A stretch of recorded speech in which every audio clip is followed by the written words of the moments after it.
What's going on, everybody? Welcome to the Be Battle Ready podcast. I'm your host, Anthony Campo, and I created this podcast to give you the insights, strategies, and tactics to help you build a multiple six-figure battle-ready business. And it's not just this podcast. If you head over to battlereadybusiness.com, you can learn more about my coaching. The framework of this podcast, each week we'll cover a different topic. Week 1, we'll cover leadership. Week 2, we'll cover marketing. Week 3, we'll cover sales. And week 4, we'll cover lifestyle and personal development. We do this by having deep dive conversations with leaders, influencers, movers, and shakers in their respective areas of expertise. So sit back, relax, and enjoy today's show. All right. So welcome to the Be Battle Ready podcast, weekly deep dive edition. Today we are talking with Alan Burak about lifestyle and personal development. So I'll just do, like I always say, I let the guests introduce themselves because I don't do them justice. They can do themselves justice, and we'll get into the show. Thanks. All right, Alan. Thanks for having on to this podcast, this show. Hello, Anthony. Thanks for the opportunity to be in your podcast. No problem, man. So tell me a little bit about yourself. Sure. Well, I got into business way back when I was 13 years old. I was born in Michigan. My parents are Mexican, so I moved at an early age to Mexico City. At age 13, I moved back with my with my parents to U.S. Florida. Since I was a kid, I loved to read, and at that time, Barnes & Noble was paradise for me. So I started reading web design and programming and start making websites for free. Then I realized that I could not make money, so I started charging and expanding, and suddenly I got a small business. It did not last because 2 years after, I moved back to Mexico. Yeah. So at the same time, I was curious on how to make money with the current money I had. The first book that I read about stocks, which I will never, ever forget, it was at age 15. The name of the book was The Intelligent Investor by Benjamin Graham. I don't know if you know that book. No, but I mean, if you read it, I'm gonna put it on my list. I'm gonna put it on my docket. You should read it. Yeah, Benjamin Graham. Honestly, at that time, Anthony, I did not understand 90% of the book, but I learned 2 things about it. First, always invest in things that you understand. And second, invest in things that you think will add value in the future. Since I was a web programmer, I'm talking about 1998, 1999. So since I was a web programmer and a big fan of technology, the first thing that came to my mind at that time was Amazon, Yahoo, Apple, and Microsoft. So I bought Amazon because I love books and technology. So It was a good investment. It was a very good investment. I bet. Do you still own Amazon? I still own Amazon. That's correct. Yeah. It's my baby. I was looking at someone mentioned it at a networking event last week, and so I looked up the value, and they're almost at 900. As of last week, they're at almost $900 billion. So. Yep. As of today, they are $175 billion. So probably it's going to be the first $1 trillion company. Who knows? That's awesome. Will see. That's cool. Yeah, thanks. But then fast forward, I started trading high volumes in stocks when I was studying at the university in Sweden. And at age 20, I went literally broke by doing the wrong trades in the market. I even remember that I had to sleep in a 24-hour cafeteria because I had nowhere to go, and it was like really freezing. It was really, really cold. I will never forget that night. It was December 27th. Everybody was out for Christmas and New Year's, and I was totally by myself in the cold. But that was the best day of my life. Something hit me, and I started to laugh. I started to enjoy the moment, and I realized how abundant and wealthy I was. I realized that I had everything that I needed to succeed inside me. I realized that my mind and my heart are priceless, and if I can train both, I could be and will be unstoppable. So fast forward after all that, later on I entered the corporate financial world to learn more about finance and open my own trading and investment company years later. And one day, probably Anthony, you know very well about this, at the office in the corporate world, my ex-boss told me that the only way I could get a higher salary was by doing an MBA. So I actually thought about doing it. I applied to several IB schools, but I was feeling uncomfortable. So I took off a week, went to the beach, and in one piece of paper, I wrote 3 questions. The first one was, what do I really want in life? The second one was, what do I have to let go? And the third one, who do I have to be to attract what I want? Very powerful questions for me at that precise moment. And next Monday, Anthony, I quit. I basically quit. No, there was no story. I just went to my boss and said, bye, I quit. Yeah. And to make the story short, today I have a multi-million-dollar trading business. I invest in few other small companies, including with a partner, a wine liquor distributor company. And well, Anthony, and my current focus right now as an entrepreneur is my own personal brand. I am starting this business because I realized that the thing that I love the most is to understand why people do what they do and teach them how to get what they really want by giving them the key steps to get whatever they want in life, and at the same time have peak energy and absolutely fulfillment in every area of their life. So I started a coaching mentor business where I teach people how to increase their energy state, and by doing that, people after a few days automatically starts having peak performances in all their areas. Basically, they can feel it, see it, and make their goals happen. That's awesome. Yeah, thanks. Thank you. So I want to go back a little bit to when you were broke, and because I was actually having a conversation today with an entrepreneur about, he said, well, no, everybody says entrepreneurship is hard. I said, yeah, the 2 hardest things is knowing what and where to go, like what you're going to do. And the most hardest thing is the darkness that you face, because you're like, if it's not working, it's all on you. And like, what were some dark thoughts? Like, what was that? I mean, I know you had that revelation between you're living in abundance, but what was going through your mind before that? Before that, to be honest, I have to be honest. I have always been a positive guy. I don't know why or how, but I have always been positive, and I have always knew. Probably my parents teach me this. Probably my family teach me this. I don't know, but I have always been positive that no matter what, something good is going to happen. So what happened when I was totally like by myself, literally like that night, just imagine December 27 in a city where there is only a university and everybody is gone by. The only people that was there was one police officer and me. That was it. At that time that I was totally, and in Sweden, by the way, in Sweden actually it's totally black. December 27, man, there is no sun. The sun doesn't exist in that month. So I think that it was one of my lowest days of my life in energy-wise, in spiritually-wise. I was just feeling broke in every aspect. But at the same time, I told myself, how bad can this get? I'm already in the floor. I'm already like in the roots, I cannot get worse than this, Yeah. So I started realizing, okay, Alan, I'm still young. I'm a student. Come on, I have an entire life to come. I can do this, and I will do this. I start bringing all my I start bringing like beautiful thoughts to my mind. That's what I did at that precise moment. I started like thinking about my family, thinking about friends, about all these things, beautiful things that were in the past. But the most important thing was picturing the future. I was picturing the future of how all the things that I could do at that moment. So that saved me. Yeah, I mean, so it's funny when you're talking about that, because so many people that have turned their lives around, created massive success, is that they have hit rock bottom. They've seen the valley. They've seen that pit, because I think a lot of us just don't want to like ever try to visit there. So we just don't visit it, and we don't know what it looks like. So we think it's deeper than it is. Yeah, and darker than it is.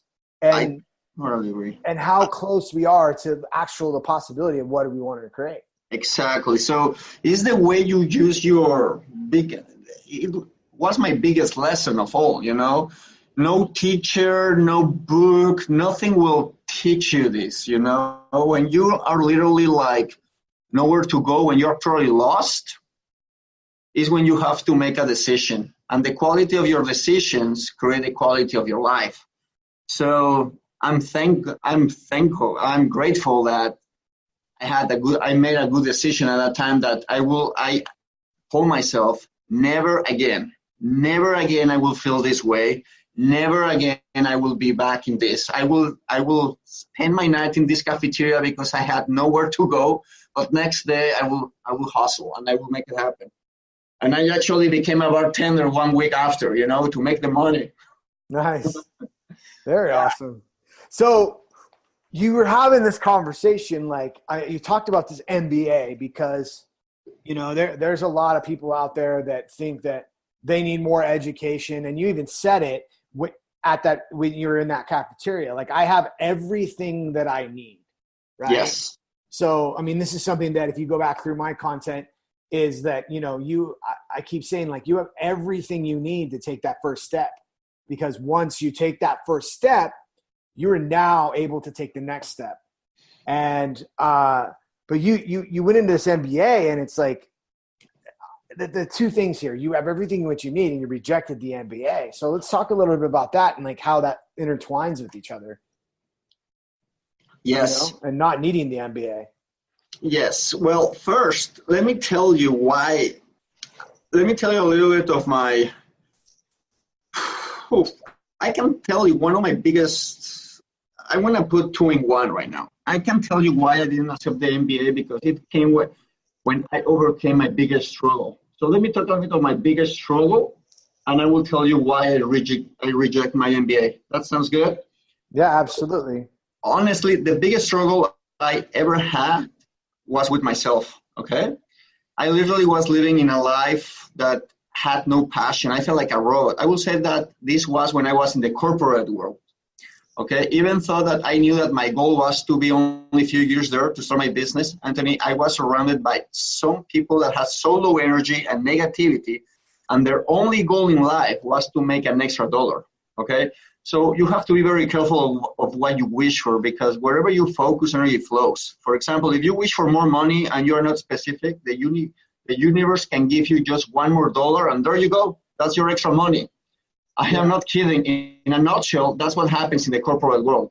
You must be much more specific of what you wish for, and you need a much more higher purpose than anything material to live a fulfilled life, full of passion. So, touching the MBA, while I was in the corporate world, everybody was only talking about having that extra dollar, having that extra $2 and not going out of the rat race, you know? For me, everybody that was talking about the MBA was it was the same path, the same road with a bigger check. There was no passion, there was no fulfillment, I still feel like a robot. And something was wrong, you know. I didn't feel that I didn't feel that was making me happy, you know. I felt that I was making a little bit more money, but I was 0% fulfilled. And I always say that fulfillment. I forgot the quote, but I will tell you later the quote. But basically, my fulfillment. There was no fulfillment, okay? So when the boss told me, Alan, go out and make your MBA, and by the way, I was working for a bank at that moment. The bank was going to pay the MBA for me, okay? So they told me, Alan, you have to apply to these 5 IBs, which were literally the top 5. You can Stanford, Harvard, Wharton, Chicago, et cetera, and we will pay for you, okay? And the contract said, Alan, you just have to make it in the MBA and come back and be with us at least 3-4 years. And I say, hell no. Okay? I will never give my time for money. Never. Yeah. So that's why I quit. So I went to the beach. I started making all these questions. And the answer was very simple. Alan, you have to go out and be with and make your dream happen. You know, you have to go and make it happen no matter what. So that Monday, I went to my boss and say, hey, bye. You know, hi, how are you? So, I quit. what do you feel like is your biggest success?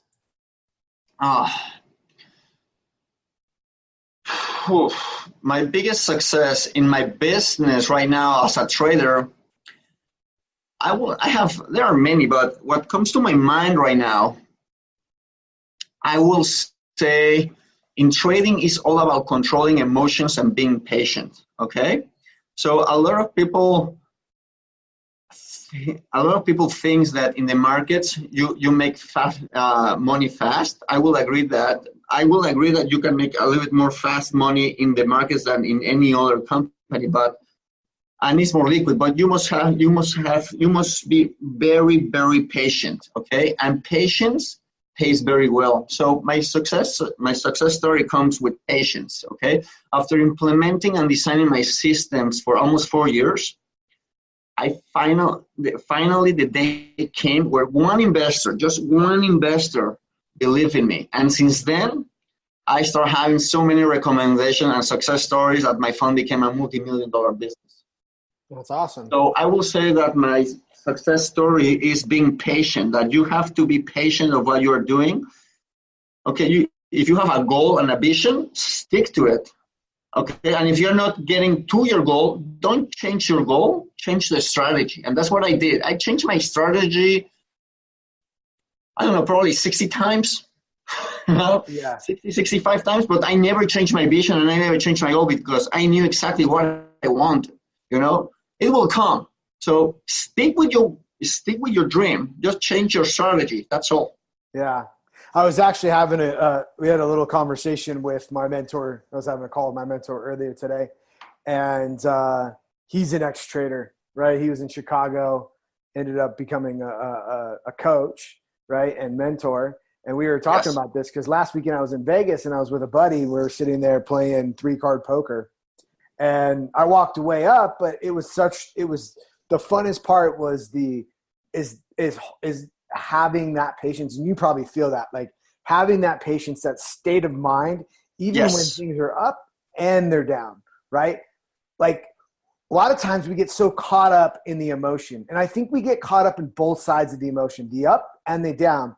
But once you find that like place where you don't let the game dictate your emotions, I feel like it's a bigger high, more sustainable high than this up and down that you're feeling in these dramatic moments. I totally agree with you in that sense, because it's very funny, because you don't have to be 100% in your emotions, but you cannot be also 100% in your mind, because if you're in your mind, you are dead. The mind is here to protect you. Your heart is here to fulfill your life, okay? The mind here is all the time telling you, don't take that risk, be in your comfort zone, don't do BS stuff, But the heart is here, Alan, go out and get it. Go for it, no?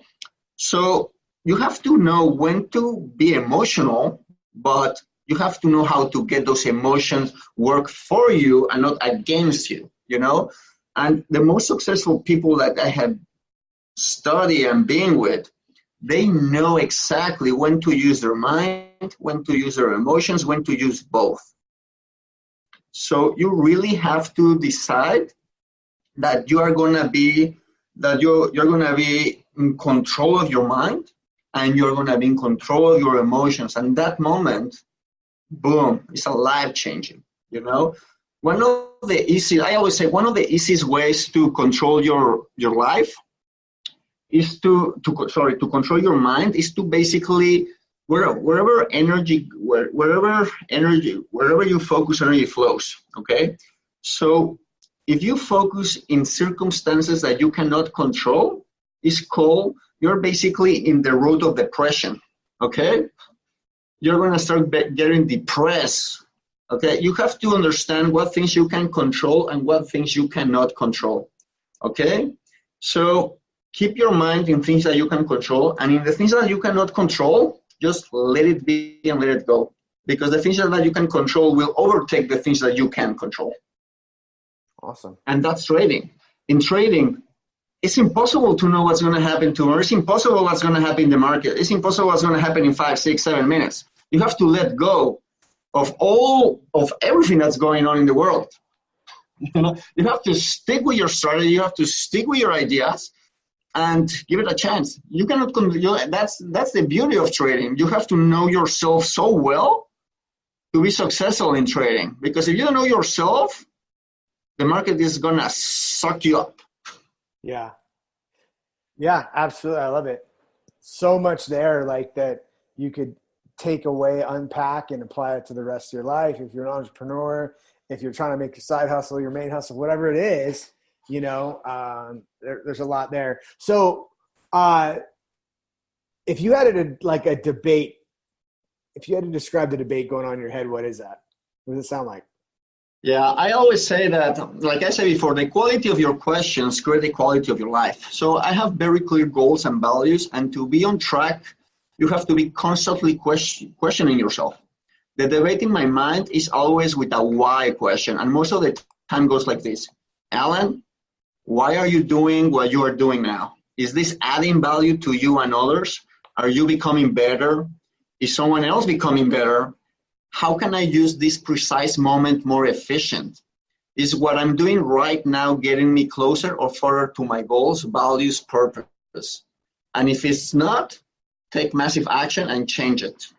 So basically that's my debate. My debate is towards my goals or against my goals, Yeah.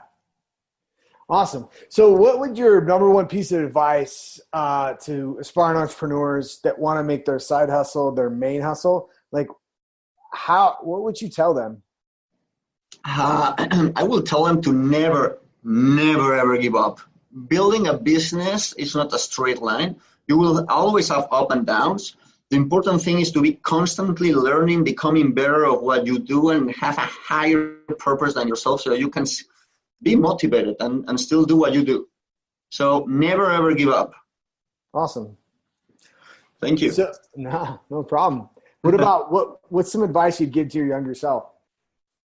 I will definitely do not be afraid of taking higher risk and follow your heart, not your mind. Go all in, double down. Never, make it happen. Yeah. And you can have all the knowledge of the world, but if you don't use it, it's worthless. Absolutely. So that's what I do. Take massive action of what you know. Nice.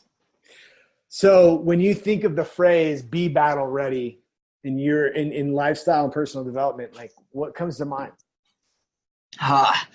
Train your mind, control your emotions, and be in a peak state, and opportunities will come. Yeah. It starts with you. That is correct. Everything is in you. You got to get yourself right before you get into the rest of it, right? So that is correct, Anthony. That is correct. Let's talk about a little about your coaching and moving forward. Thank you. What's your vision for this? Who is this person?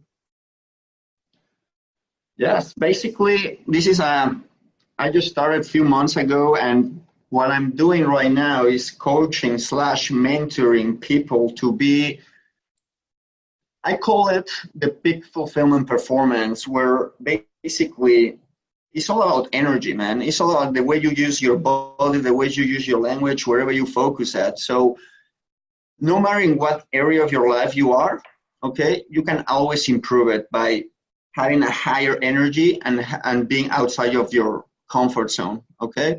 So what I'm doing with people is teaching them how to see other perspectives of their so-called issues or problems, because I don't call them issues or problems. I just call them little plateaus or little challenges. Everybody has challenges. It's how big you make them, okay? So I literally challenge them to see their problems the way they are, okay, and take massive action to improve those. So that's exactly what I'm doing. Awesome. Now, do you have a course, or how are you supporting them? I'm right now building, since I said I'm building my social media right now. Right now, they can go and everybody that comes to your podcast, they can go out and download a six key step to to basically get whatever they want in life. It's a PDF formula. I can send this to you so they can download it in your podcast. Absolutely. In 2019, I'm launching my first book, and I'm in several public speaking events and few podcasts. And well, I also have some articles out there, so they can reach me in my social media, in my articles, wherever they want. Awesome. Where can they find you on social media?